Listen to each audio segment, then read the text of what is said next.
चीन के दरमियान अहम तजारती शाहराह खंजर पास को कोविड-19 के बाइस तकरीबन 3 साल की बंदिश के बाद दोबारा खोल दिया गया।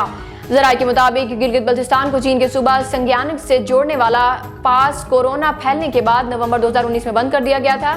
चीनी हुक्काम ने तिजारत के लिए राहदारी को दोबारा खोलने से मुतालिक खत पाकिस्तान हुक्काम को अरसाल कर दिया।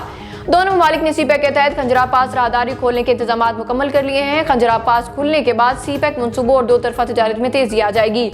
वाज़ेह रहे कि सर्द मौसम और ऊंचाई पर ऑक्सीजन की कमी के बायस खंजराब आमतौर पर हर साल 1 अप्रैल से 30 नवंबर तक खुलता है और 1 दिसंबर से 31 मार्च तक बंद रहता है। दूसरी जानिब वज़ीर-ए-आज़म शहबाज शरीफ ने खंजरा पास दोबारा खुलने पर इजहार मुसरत करते हुए कहा है कि अजीम आनी भाई चीन के साथ तिजारत की बहाली खुशाइंद है।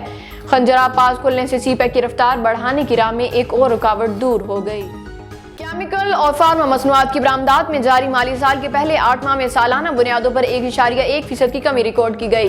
वफाकी अदारा शुमारियात की जानिब से जारी एदाद-ओ-शुमार के मुताबिक जुलाई से फरवरी तक की मुद्दत में केमिकल और फार्मा मसनूआत की बरामदात से मुल्क को $951 मिलियन का ज़र मुबादला हासिल हुआ, जो गुज़िश्ता माली साल की इसी मुद्दत के मुकाबले में 1.1% कम है। गुज़िश्ता माली साल की इसी मुद्दत में केमिकल और फार्मा मसनूआत की बरामदात से मुल्क को $961 मिलियन का ज़र मुबादला हासिल हुआ था।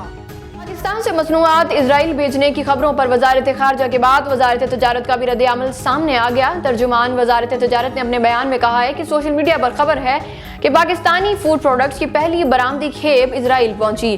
पाकिस्तान के इजराइल के साथ सफारती ताल्लुकात नहीं हैं। पाकिस्तान इसे खुद मुख्तार रियासत के तौर पर तस्लीम नहीं करता।